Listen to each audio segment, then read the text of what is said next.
Hi, this is Anuj Kumar, faculty of general studies eight wifi schooling, और स्वागत करता हूं आप सभी का वाईफाई स्कूलिंग में। पिछले लेक्चर में हम लोगों ने एक बहुत ही महत्वपूर्ण टॉपिक हिस्ट्री से फर्स्ट वर्ल्ड वार के बारे में थोड़ा सा ब्रीफ इंट्रोडक्शन पढ़ा था। उसी तरीके से आज के इस वीडियो में मैं आपको थोड़ा सा ब्रीफ इंट्रोडक्शन इंडिया को इंट्रोड्यूस करूँगा। ये टॉपिक वैसे तो आपके डायरेक्टली सब सिलेबस में इंक्लूडेड नहीं है, पर यह एक्सटर्नली आपके सिलेबस को काफ़ी बूस्ट करता है। बिना आप इंट्रोडक्शन टू इंडिया पढ़े आप कैसे ज्योग्राफी को कंप्लीट कर सकेंगे? ये इम्पॉसिबल है बिना इसके पढ़े हुए। आज के इस वीडियो में मैं आपको ब्रीफ इंट्रोड्यूस करूँगा इंडिया को। ओके, इससे पहले अगर आप अब तक वाईफाई स्कूलिंग के साथ नहीं जुड़े हैं तो हमारा मोटो और विज़न है कि जितने भी टेंथ बोर्ड के एग्ज़ाम देने वाले स्टूडेंट हैं जिनका सिलेबस कवर अप नहीं हो पा रहा है तो वो इस वाईफाई स्कूलिंग के साथ जुड़ सकते हैं। हम लोगों ने 3 मंथ्स के अंदर एक ऐसा तैयार किया है अपना कि 3 मंथ्स के अंदर आपके सारे सब्जेक्ट्स सारे सिलेबस को कवर अप करवा दिया जाएगा और साथ ही साथ आपको रिवीजन भी प्रोवाइड किया जाएगा जिसके थ्रू आप अपने बोर्ड्स के एग्ज़ाम में अच्छे स्कोर कर सकेंगे। अगर आपके पास कोई क्वेरीज है या फिर अगर आप इंटरेस्टेड हैं देन मस्ट विजिट www.wifischooling.com और अपने आप को जल्दी से इनरोल कर लीजिए। हम लोग जल्द से जल्द शुरू करने वाले हैं, ठीक है। चलिए आज के इस वीडियो को शुरू करते हैं। Let's start this video.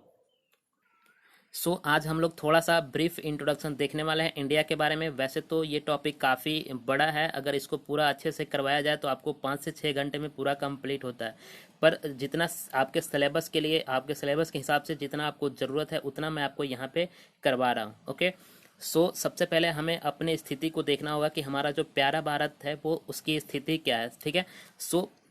हम लोगों ने पूरी दुनिया में किसी भी लोकेशन को जानने के लिए दुनिया को 2 बराबर भागों में बांटा हुआ है, ठीक है। वन हॉरिजॉन्टल लाइन, ठीक है। ऐसा हमने एक हॉरिजॉन्टल लाइन जो माना हुआ है, ठीक है, एक लाइन बनाया हुआ है जिसके माध्यम से पूरी दुनिया को 2 बराबर भागों में बांटा जाता है। One part is there and one part is there, okay, and the another line is vertical, okay. हमने पूरी दुनिया को हम लोगों ने लोकेशन को देखने के लिए पूरी दुनिया को हम लोगों ने क्या किया हुआ है कि 2 बराबर भागों में बांटा हुआ है, okay. And the horizontal line is known as that line is known as longitude, okay.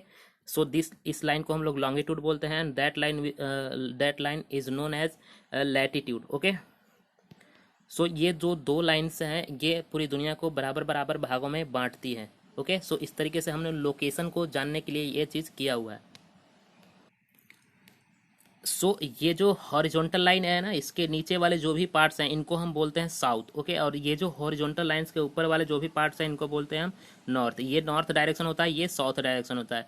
Similarly अगर आप एक वर्टिकल लाइन लेते हो, ठीक है, तो वर्टिकल लाइन के जो राइट में पार्ट्स हैं ना इसको हम लोग बोलते हैं ईस्ट, ठीक है, और इसके जो लेफ्ट में पार्ट है इसको बोलते हैं वेस्ट, ओके। इस तरीके से हमारा जो है वो डायरेक्शन बन गया, ठीक है। ये डायरेक्शन के हिसाब से ही हम किसी भी स्थान का जो लोकेशन है वो ट्रेस कर पाते हैं, ओके। एक्चुअल में जो ये लाइन है ना वो पूरी दुनिया के में जो बीचों बीच लाइन गई है, जो हॉरिजॉन्टल लाइन, वो इंडिया को 2 बराबर भागों में क्रॉस करते हुए गई है, ओके। सिमिलरली इस तरीके जो लैटिट्यूड लाइन गया है ना वो यहाँ से लंदन होते हुए मतलब यूके से ऐसे लाइन आया हुआ है, ठीक है। इस तरीके से हमारा जो इंडिया है, हमारा जो प्यारा भारत है, उसकी स्थिति को अगर हम देखें तो यहाँ पे आप देख सकते हो ये जो इस लाइन से इस तरफ है इसका मतलब ये ईस्ट में स्थित है, ओके। ये तो ईस्ट में हो गया, और इस तरीके से अगर आप हॉरिजॉन्टल लाइन के माध्यम से देखो तो ये इंडिया जो है वो बीचों बीच में है, तो ये नॉर्थ में भी स्थित है और साउथ में भी स्थित है। पर हम लोग जनरली यहाँ पे बोल देते हैं कि हमारा इंडिया जो है वो साउथ में स्थित है, ओके। तो हमारी इंडिया की जो स्थिति हो गई वो हो गई ईस्ट साउथ ईस्ट, ओके, यानी कि हमारी इंडिया जो स्थित है वो है साउथ ईस्ट में, ओके। हमारा इंडिया जो कैसा स्थित है, साउथ ईस्ट में स्थित है, ओके। ये तो दुनिया के रिस्पेक्ट में हो गया, ओके। हमने पिछले वीडियो में आपको कॉन्टिनेंट्स के बारे में बताया था कि पूरी दुनिया में टोटल 7 कॉन्टिनेंट्स है, उनमें से भी सबसे बड़ा जो कॉन्टिनेंट है वो है एशिया कॉन्टिनेंट, ओके। यहाँ से आप देख रहे हो ये जो लाइन है ऐसे मैं क्रॉस कर रहा हूँ, ये सारा जो क्या है ये सारा एशिया में आता है, ओके।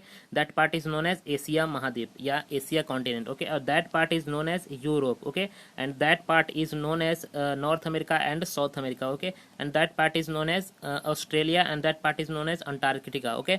हमारा जो भारत है वो एशिया महादेश में या फिर कह लो एशिया कॉन्टिनेंट में स्थित है। ठीक है, और एशिया कॉन्टिनेंट में भी कहाँ पे, ठीक है, अगर हम एशिया को बीच से डिवाइड करें तो ये हो जाएगा, और यहाँ से डिवाइड करें तो ये हो जाएगा। इसलिए हमारा जो इंडिया जो स्थित है वो एशिया में साउथ में स्थित है। ठीक है, साउथ ईस्ट में हमारा जो एशिया है वो स्थित है। ठीक है, तो ये भी आपको ध्यान में रखना है कि हमारा जो इंडिया है वो एशिया में कहाँ पे स्थित है। तो एशिया में कहाँ पे स्थित है, साउथ ईस्ट में स्थित है।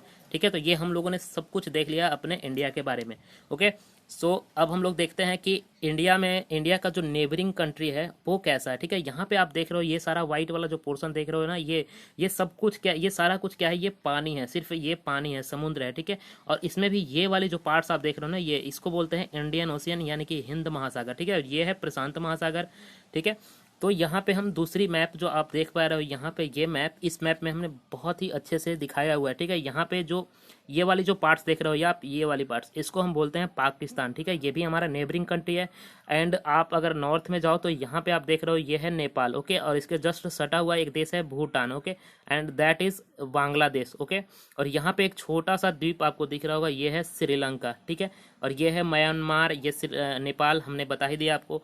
तो इस तरीके से आपको यहाँ पे ध्यान रखना है कि नेबरिंग कंट्री कौन है। और ये एक और कंट्री है, ये है अफगानिस्तान। इसकी वैसे तो बॉर्डर ज़्यादा नहीं लगती है, पर यहाँ पे छोटा सा मतलब हल्का सा बॉर्डर जो है वो शेयर करता है इंडिया के साथ। और ये जो बड़ा वाला पार्ट्स देख रहे हो ना, ये इसको बोलते हैं चाइना। ठीक है, तो चाइना भी हमसे बॉर्डर जो है शेयर करता है। तो इस तरीके से आपको ये सारा कुछ ध्यान में रखना है। ये आपको आगे की जो भी चैप्टर्स मैं आपको पढ़ाऊंगा ना, वहाँ पे ये बिल्कुल काम आएगा। ठीक है, तो आपको याद रखना, ध्यान में रखना है इन सभी चीज़ों को। ओके, सो मेरा पढ़ाने का जो तरीका है बिल्कुल इसी तरीके का है। पहले मैं क्या करूँगा, आपको समझाऊंगा, पूरा अच्छे से समझाऊंगा जब तक आपको चीज़ें समझ ना आएगी। ठीक है, जब जब आप समझ जाओगे देन उसके बाद मैं आपको क्या है, जितने भी फैक्ट्स हैं उससे रिलेटेड मैं आपको फैक्ट्स यहाँ पे लिखवा दूंगा। जैसे मैं यहाँ पे आपको एक फैक्ट्स दिखा रहा हूँ। ठीक है, यहाँ पे पहला फैक्ट है कि इंडिया, जिसको हम हिंदी में भारत बोलते हैं, ठीक है, ऑफिशियली इसको ऑफिशियल हम क्या, रिपब्लिक ऑफ इंडिया के नाम से जानते हैं। ओके, और हिंदी में इसको भारत गणराज्य कहते हैं। ओके, जो कंट्री जो है वो साउथ एशिया में स्थित है। Okay, it is the 7th largest country by area के हिसाब से ये 7वां सबसे बड़ा कंट्री है। And second most populous country in the world. ठीक है, पहले पे आप सबको पता है चाइना है, दूसरे पे हम हैं, the second most populous country in world and the most populous democracy in the world. और सब दुनिया में सबसे बड़ा डेमोक्रेसी है हम। ठीक है, क्योंकि चाइना आप सबको पता है चाइना डेमोक्रेटिक नहीं है। Okay, bounded by the Indian ocean in the south. South में हमारा साउथ में क्या है, इंडियन ओशियन है, जैसे कि मैंने आपको पिछले मैप में दिखाया। ठीक है, and the Arabian Sea on the south west में अरबियन सी है, बे ऑफ बंगाल है साउथ ईस्ट में। Okay, it share the land borders with Pakistan in the west, China, Nepal, Bhutan to north and Bangladesh Myanmar to east. ठीक है, east में हम Bangladesh Myanmar के साथ और नॉर्थ में चाइना, नेपाल, भूटान, इन सब देशों के साथ अपना बॉर्डर शेयर करते हैं। The Indian ocean India is the vicinity of Sri Lanka and the Maldives. Okay, it's Andaman and Nicobar island share maritime border with Thailand and Indonesia. Okay, हमारा जो अंडमान और निकोबार द्वीप समूह है वो अपना बॉर्डर जो है वो थाईलैंड और इंडोनेशिया के साथ भी शेयर करते हैं। ठीक है, तो ये कुछ फैक्ट्स हैं जिनको आपको नोट डाउन कर लेना है और उनको फिर बाद में आपको ध्यान में रखना है। ओके, सो अब अगला फैक्ट्स देखते हैं। वे है हमारे इंडिया का जो कैपिटल है वो है न्यू दिल्ली। ठीक है, हमारे इंडिया में जो लार्जेस्ट सिटी है वो है मुंबई, जिनको सिटी प्रॉपर तरीके से समझ सकते हो। और जो मेट्रोपॉलिटन एरिया है वो है दिल्ली, सबसे बड़ा। ओके, और यहाँ पे ऑफिशियल लैंग्वेज जो है दो, हिंदी और इंग्लिश। ओके, और यहाँ पे अगर हम रिलीजन की बात करें तो 79.8% जो है वो हिंदुज़म है। ठीक है, बाकी अगर इस्लाम की देखें, जिसको हम मुस्लिम बोलते हैं, वो है 14.2%। क्रिश्चियनिटी को देखें तो 2.3%, 1.7% है सिख, और 0.7% है बुद्धिज्म, और 0.4% है जैनिज्म, और 0.23% ऐसे हैं जिन्होंने कोई धर्म को अपनाया हुआ नहीं है। ठीक है, और बाकी कुछ अलग धर्म भी है, उनमें आते हैं 0.65%। ठीक है, तो ये कुछ स्टैटिक मतलब कुछ डाटा है जिनको आपको ध्यान में रखना है। ठीक है, वैसे आपसे एग्जाम में पूछा नहीं जाएगा, पर आपको ये ध्यान में जरूर रखना है। ठीक है, हमारे जो इंडिया का अभी रिसेंट टोटल पॉपुलेशन जो है वो 2011 के सेंसक्स में हुआ था। सभी को पता है कि सेंसक्स जो होता है वो हर 10 साल के बाद होता है। तो अगला जो सेंसक्स वो 2021 में होने वाला है। तो 2011 के सेंसस के हिसाब से हमारा जो इंडिया का टोटल पॉपुलेशन है वो 121 करोड़ है।